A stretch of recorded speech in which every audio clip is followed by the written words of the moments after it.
Socrates claims the title of humanity's greatest philosopher. But rarely do you find a person who can quote even one thing he said.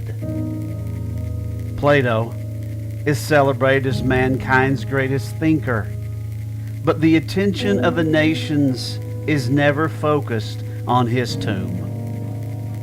Alexander the Great, perhaps the greatest military mind in history, but not one of his conquests earned a place in your memory. History is relentless and virtually irresistible when it comes to erasing human greatness. The empty tomb stands in defiance of all that is logical, scientific, or expected. It was a giant hole, meticulously chiseled out in the side of a mountain. It briefly held the body of a man that most considered poor and lacking in genuine credentials. Why hasn't the story of the empty tomb been buried under the dust of time? How can people still be talking about it after thousands of years? This is the Easter question. Perhaps it is because when Jesus walked out of the tomb, he walked into our lives. What does an empty tomb mean to a 17-year-old boy who is riding atop a 7,000-pound boiler as it's being lowered from the second floor of a high-rise building and the chains begin to give way? The young man falls to the cement floor below, and then 7,000 pounds of steel come crushing down upon him. What does the empty tomb mean to him? What does the empty tomb mean to the wife of an alcoholic as he calmly promises to kill her before dawn? What does the empty tomb mean to a mother whose minivan misses a curve on a country road and flips repeatedly? What does the tomb mean to her when it seems that her life is ebbing away while she waits for help? The reason time cannot bury the story of the empty tomb is because the one who emptied the tomb keeps walking into people's lives and writing new stories about his resurrection.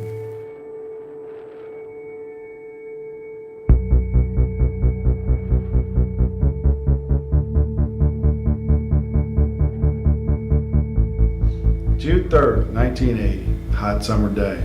I was working with my dad to try to lower a 7,000-pound boiler down from 2.5 stories up in the air. I was riding it when the chains came loose and flipped it over and knocked me off of it to the ground. The next thing I knew, the boiler was landing on top of me, crushing me through 6 inches of concrete. When my dad saw what had happened and came running down the steps, he thought I was dead. Next thing we know, the boiler somehow rolled off of me. Either he moved it or God moved it. And I will call upon your name and keep my eyes above the waves. When oceans rise, my soul will rest in your embrace. For The fire station was just a couple blocks away. Everybody made it there in the nick of time. The hospital was a mile away. By the time they got me there, I'd lost almost all the blood out of my body. My leg had been torn completely in two. I met a man in 2004 in which I started to date, and we courted for almost 3 years before we married in October of '07. Within 6 months, I'd say, I had noticed that what seemed to be social drinking turned out to be a way of life for him, and he would come home consistently drunk, and it was a way of life that I didn't like, and I'd never ever had it in my life before, and there wasn't ever a violent moment.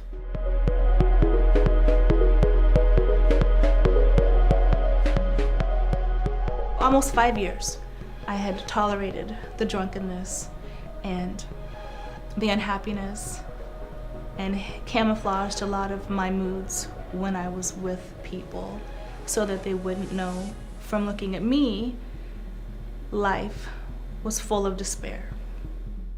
On March 1st of 2012, he had come home for the first time in a long time, sober, with the intent to discuss with me our plans and to finalize our separating plans. And he very calmly crossed his legs and put his hands on his knees, and he looked at me in my eye and he told me, "Melissa, tonight I'm going to kill you, and then I'm going to dispose of your body."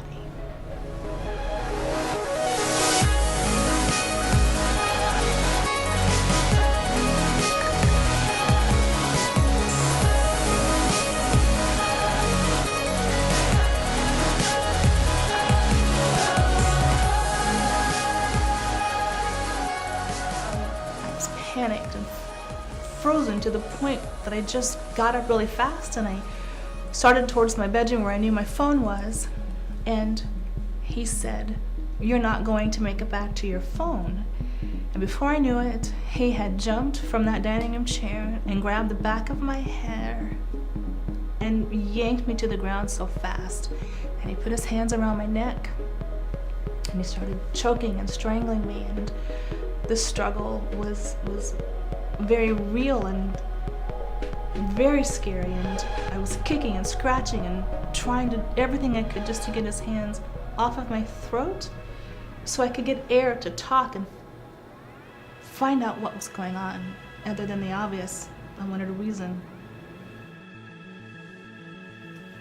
On January 1st, 2011, my family and I, my daughter, my son, and my daughter's best friend were heading to a New Year's Eve pizza party with a group of their friends. It was about 3:15 in the afternoon, and we were driving down a back road that we've been down many, many times. I started to speed up, not sure why. Once we took the curve, I knew that we weren't going to make it.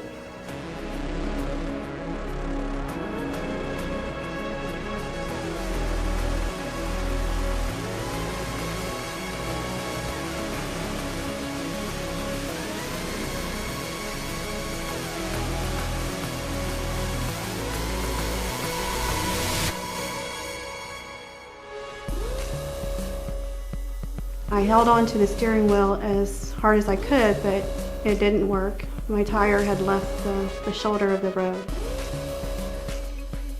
The first impact happened. My upper body was thrown out of the car and made impact with the ground. I lost consciousness. I don't remember anything after we had hit the first impact.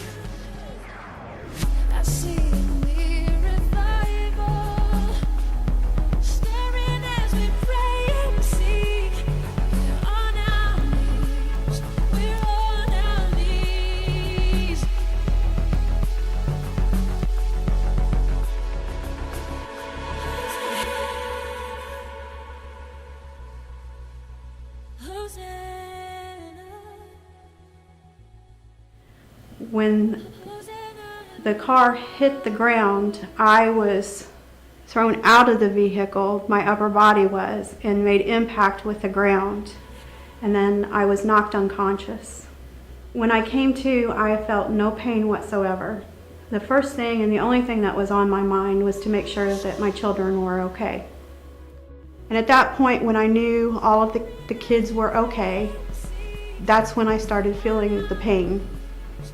I asked my son, sitting beside me, to go ahead and break the rest of the window that was shattered and get out of the car and get the girls out as quickly as possible, because I didn't know if the car was going to blow up or not. And as he was taking my daughter away from the car, I remember looking over there and I just saw my daughter, who was reaching for me and screaming my name.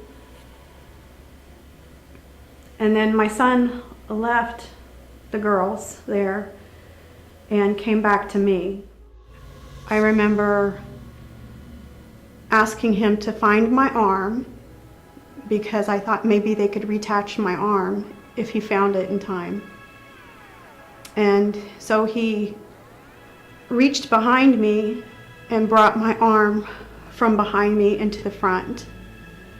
And I looked at it and it was like a pale color.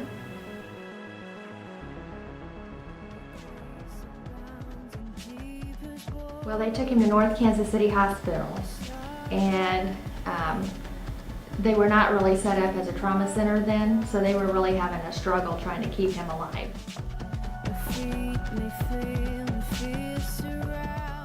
He had an uncle that had been with a doctor that he just felt like saved his life at KU Medical Center, and he had asked about seeing if he would take him as a patient and move him over there, and that's what happened.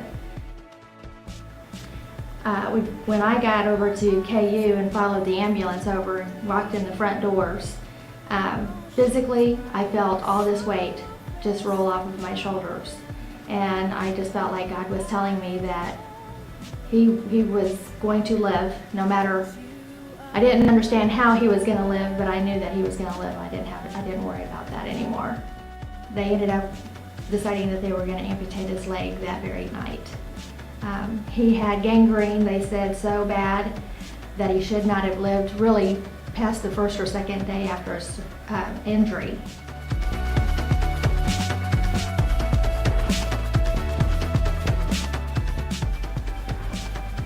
The day they came in to tell me that they were going to take my leg off, I have no idea where I got it at, but I asked them to give God some time, to work on my leg and to save as much as they possibly could. And at that time, I thought there was just my dad and a doctor standing there. And they told me there were like 30 people standing around that bed. My faith will be made stronger in the presence of my Savior. Spirit, lead me where my trust is without border. Let me walk upon the waters wherever you will call me. I remember seeing my phone, thinking, I gotta get to that phone, and I got it in my hands, and he took my hand and he shoved it on the dresser, and it blew the phone out of my hand. And then he took my head and he shoved it into the corner of the dresser. And then he grabbed my throat again and started banging my head on the floor. And I remember my phone in pieces, and I couldn't put it back together because I couldn't breathe, and I couldn't do anything for myself other than just keep kicking and struggling. I got away, and then they pulled me back, and I remember it just went on for about 3 hours. And I remember screaming out, crying out to God, and Tony's hands just came off my neck.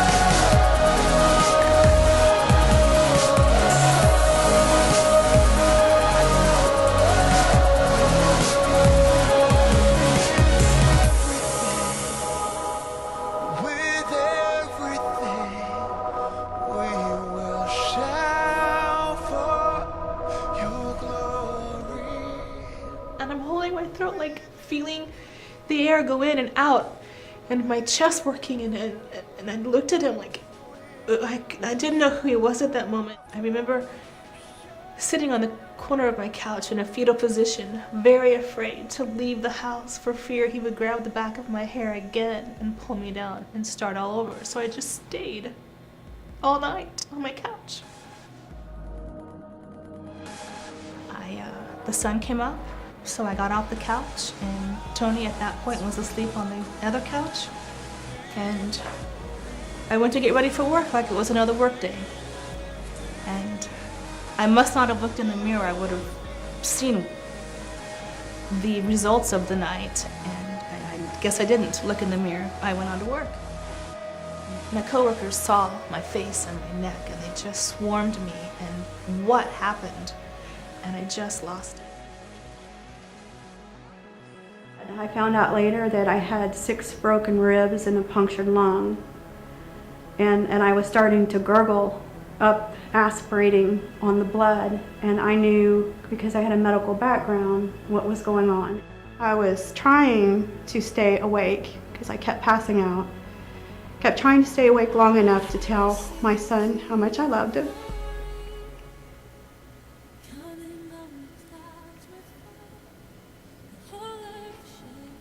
And to tell the girls. And at that point, Nathan said I had passed out for good, and he didn't know what was going on at that point. Later on, I found out that there were a couple of people out in the woods hunting, and that they had found us. And they came over and helped Nathan with me and keeping me. I was still unconscious, keeping my head still and such. And they called 911, and when they called 911, they reported it as a fatality accident because they were checking my pulse in my left arm, and there was no blood flow to that arm, and they thought I had already passed away. So again, you know, my son and my daughter are hearing this, not knowing if I'm going to make it.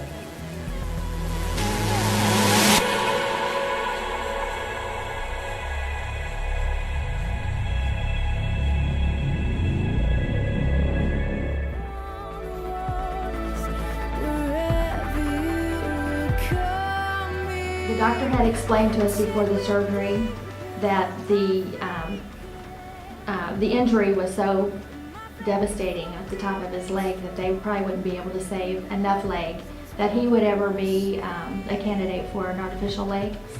So that's really what we were expecting when he came out.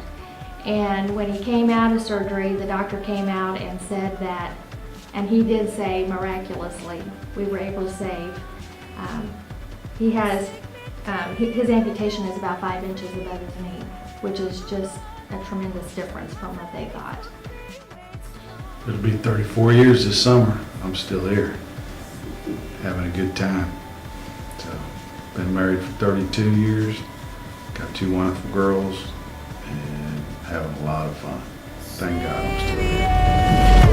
Spirit, lead me where my trust is without borders. Let me walk upon the waters wherever you call me.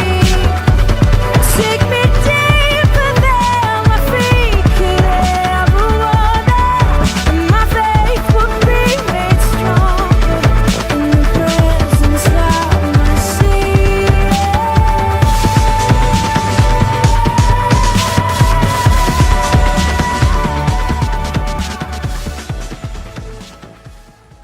My daughter Sky had said she wanted me to come to Easter service. It was a new church that she had attended, and she was excited for me to go. Let hope rise and darkness tremble in your holy light. I felt so welcomed and wanted at this church that I continued going every Sunday, and every sermon hit me. I left for several Sundays in tears, but they were joyous tears in the sense that every one of those sermons touched me or brought out in me my circumstances, the ones I was living through at the very moment.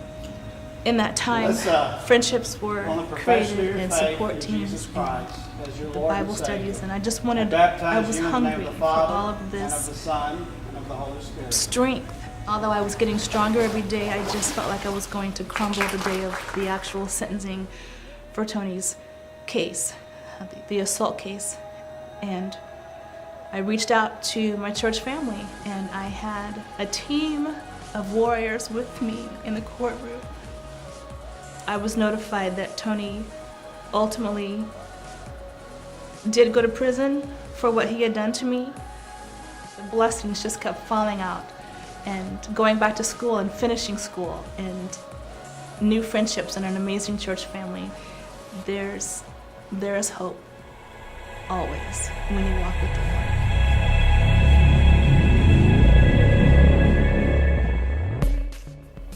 My husband had been called by a friend and was told about the accident, and he really didn't know anything regarding our status and if we were, okay or not. He had rushed to Liberty Hospital, and when he got there, they were bringing in my son and my daughter in 2 separate ambulances. David kept asking where I was, and nobody could help him. He wasn't, the people at the hospital wasn't sure why I wasn't coming in. Later we found out that the fire department had to use the jaws of life to get me out of the vehicle and into the ambulance, and that took a little while. After I was stabilized at Liberty Hospital, they transferred me to North Kansas City Hospital because Liberty Hospital didn't have the equipment needed for the type of surgery I was going to need. And Dr. Lingenfelder took me into surgery the very next morning and put my arm back together. And I guess I did so well during the surgery that they took me out of ICU and put me into a regular room. I was in North Kansas City Hospital for almost a month, and they finally let me go home. The Dr. Lingenfelder told me that I had a 50-50 chance of my arm surviving, the bone living. And so every 2 weeks I would go for more x-rays to see if the bone was still alive. And I also had other tests done, like EMG tests, to see what kind of nerve damage there was. Well, the initial EMG showed that I had no nerves firing to the muscles.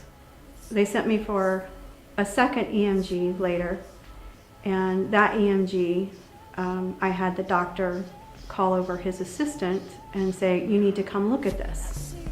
And I'm sitting there thinking that something bad is happening, and wondering. I kept asking him, "What's wrong? What's wrong?" He turned the monitor to the assistant, and he said, "You need to see this." And she looked at it and she said, "That hardly ever happens." And I said, "What?" And he says, "Your nerves are regenerating." And I just thought, okay. And then I looked at my friend Paige and I said, "It's a God thing." And that's what I told the doctor. It's a God thing.